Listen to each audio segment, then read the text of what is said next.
नमस्कार दोस्तों, अगर आप एक एंड्रॉयड फ़ोन यूज़ करते हैं तो आपको फिंगरप्रिंट सेंसर के बारे में ज़रूर ही पता होगा। तो चलिए इस वीडियो में हम फिंगरप्रिंट सेंसर के बारे में बात करेंगे। फिंगरप्रिंट सेंसर कितने प्रकार का होता है और इसका मूल वर्किंग प्रोसीजर क्या है। दोस्तों, मोबाइल में फिंगरप्रिंट सेंसर आमतौर पर 3 प्रकार के आते हैं: ऑप्टिकल इमेज फिंगरप्रिंट सेंसर, और सेकेंड आप capacitive fingerprint sensor, third ultrasonic fingerprint sensor. दोस्तों, बात करते हैं सबसे पहले ऑप्टिकल इमेज फिंगरप्रिंट सेंसर के बारे में, जो कि मोबाइल में इन डिस्प्ले अक्सर आता है। इन डिस्प्ले फिंगरप्रिंट सेंसर या ऑप्टिकल इमेज फिंगरप्रिंट सेंसर कैसे वर्क करता है। जब आप दोस्तों मोबाइल की स्क्रीन पे इन डिस्प्ले फिंगरप्रिंट सेंसर जो होता है उस पर आप अपनी पहले से डेटा सेव किया हुआ फिंगर उस पर टच करते तो उसमें एक एलईडी लाइट ब्राइट होती है, और उस लाइट से होता है कि आपकी जो उंगलियों में रिजेस और वैलीज़ हैं उसकी एक इमेज कैप्चर होती है, और उस इमेज को कैप्चर करके फ़ोन के प्रोसेसर से उसको डेटा फॉर्म में कलेक्ट किया जाता है, 0 और 1 के फॉर्म में, क्योंकि बेसिकली कंप्यूटर हमारा बाइनरी डिजिट पे वर्क करता है, इसलिए 0 और 1 के फॉर्म में उस जो आपने टच किया उसका डेटा कंप्यूटर में जाएगा। और जो आपने पहले से एक आपने फिंगरप्रिंट दे रखा था, जो कि मतलब पहले से आपकी इमेज फ़ोन में सेव थी आपकी फिंगर की डेटा के फॉर्म में, अगर वो दोनों आपस में मैच होती हैं तो आपका लॉक खुल जाता है। ये हमारा हो गया ऑप्टिकल इमेज फिंगरप्रिंट सेंसर। लेकिन दोस्तों, ऑप्टिकल इमेज फिंगरप्रिंट सेंसर के ड्रॉबैक्स क्या हैं। इसके ड्रॉबैक्स दोस्तों सिक्योरिटी रीज़न के कुछ हो सकते हैं, इतना सिक्योर नहीं है। हालांकि इतना सिक्योर जैसे कोई नॉर्मल आदमी इसका लॉक क्रैक नहीं कर सकता, खोल नहीं सकता, बट कहीं पे आप अगर 100 में 0.001% इसका लॉक खोला जा सकता है। तो दोस्तों, अगर आपके फिंगर की जो आपने फिंगर इसमें पहले सेव कर रखी तरह डेटा फ़ोन के पास सेव है, अगर उसी फिंगर की आप ही कोई हाई क्वालिटी इमेज लेता, हाई क्वालिटी इमेज की वजह से खोलने की ट्राई करता, तो कहीं ना कहीं 1000 टाइम्स ट्राई करता तो एक बार सक्सेस हो सकता है। ऐसी पॉसिबिलिटीज़ होती हैं ऑप्टिकल इमेज फिंगरप्रिंट सेंसर को क्रैक करने में, लेकिन ये इतना आसानी की फ़ोन कंपनियाँ और भी कई सारी चीज़ें देती हैं कि आपका अगर कोई लिविंग थिंग से आपका फ़ोन टच नहीं हो रहा है, जैसे आपने कभी टच किया होगा किसी लकड़ी से या किसी प्लास्टिक से, फ़ोन की स्क्रीन काम नहीं करती है, तो ऐसे में अगर कोई उस पर माउंट करता है आपकी फ़ोटो तो वो वर्क नहीं करेगी। अगर उसमें कंडक्टिव मटेरियल बनाने के बारे में कोशिश करता है, उसको पानी लगाता है, तो आपने ट्राई किया अगर आपकी उंगली में पानी लगा हुआ है, उंगली थोड़ा सा वेट है, ऐसे केसेस में आपका फिंगरप्रिंट सेंसर वर्क नहीं करता, तो आप कह सकते हैं कि ये 99.99% सिक्योर है optical image fingerprint sensor. Second number पे दोस्तों आते हैं कैपेसिटिव फिंगरप्रिंट सेंसर के बारे में। तो कैपेसिटिव फिंगरप्रिंट सेंसर कैसे वर्क करता है, जैसे आपने ये कंडक्टिव प्लेट पर वर्क करता है, जैसे आपने पीछे टच किया और आप देखते हैं आपका आगे लॉक खुल चुका है,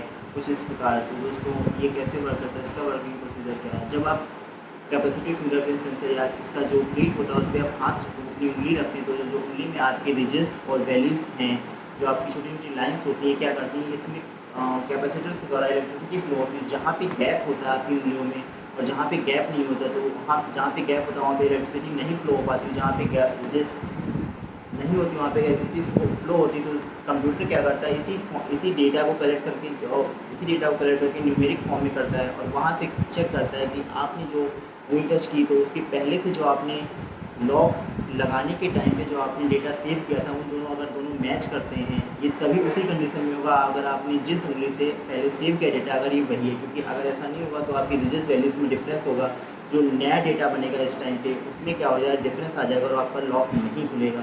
तो कुछ ऐसे वर्क करता है कैपेसिटिव फिंगरप्रिंट सेंसर। अगर बात करें इसकी सिक्योरिटी के बारे में, कितना है सिक्योर है, तो आप ये कह सकते हैं ऑप्टिकल इमेज फिंगरप्रिंट सेंसर से कहीं थोड़ा सा ज़्यादा एडवांस है और ये ज़्यादा सिक्योर है as compared to optical image fingerprint sensor की। इसकी ड्रॉबैक्स कम है और ये बहुत ही ज़्यादा सिक्योर है। अब थर्ड नंबर पे हम आते हैं अल्ट्रासोनिक फिंगरप्रिंट सेंसर, जो कि सबसे सिक्योर और सबसे सेफ है, जो आजकल मोबाइल का जैसे S10 हो गया, सैमसंग के कई फ्लैगशिप फ़ोन में दिया गया था, बट ये इतना सक्सेस नहीं हो पाया क्योंकि स्लो होने की वजह से इतना फ़ोन में सक्सेस नहीं हुआ और फ़ोन कंपनियां इसको नहीं दे रही हैं। लेकिन बात करते हैं अल्ट्रासोनिक फिंगरप्रिंट सेंसर के बारे में। तो अल्ट्रासोनिक फिंगरप्रिंट सेंसर कैसे वर्क करता है, अगर आपके फ़ोन में या किसी डिवाइस में अल्ट्रासोनिक फिंगरप्रिंट सेंसर लगा हुआ है, तो अगर आप उस उंगली को टच करते हैं जिस उंगली का डेटा आपने पहले से सेव कर रखा है, तो वहाँ जैसे आपने फिंगरप्रिंट सेंसर पर उंगली रखी तो अंदर से हाई फ्रिक्वेंसी की वेव्स निकलती हैं, साउंड वेव्स, जो कि टकरा के आपकी उंगली से वापस जाती हैं, और वो टकराती किस पे, जो आपकी उंगलियों में रिजेस और वैलीज़ हैं,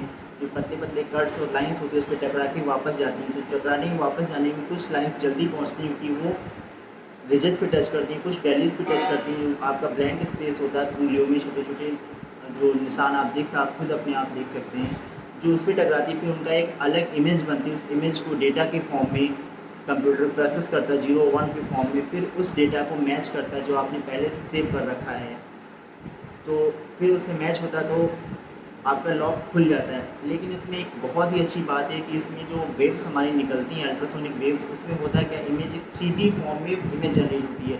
3D फॉर्म में जनरेट होने की वजह से इसको आप बेवकूफ़ नहीं बना सकते, क्योंकि आप अगर सोचें कि आप हाई क्वालिटी की इमेज लेके उस पर पुटअप करते हैं या कोई और चीज़ आप उसको बेवकूफ़ बनाने की कोशिश करते हैं, उसमें ऐसा नहीं होगा। वो सिर्फ एक, अगर आप जिस उंगली से आपने पहले से डेटा सेव किया था, अगर सेम वही फिंगर प्रिंट्स आपको उसको जब मिलेंगे, क्योंकि वो तभी पॉसिबल होगा जब वेव्स अल्ट्रासोनिक वेव्स निकलेंगे और टकराएंगे उसी वैल्यू उसी रीजन से जो उंगलियों में पहले निशान थे, तभी वो डेटा दोबारा से मैच होगा।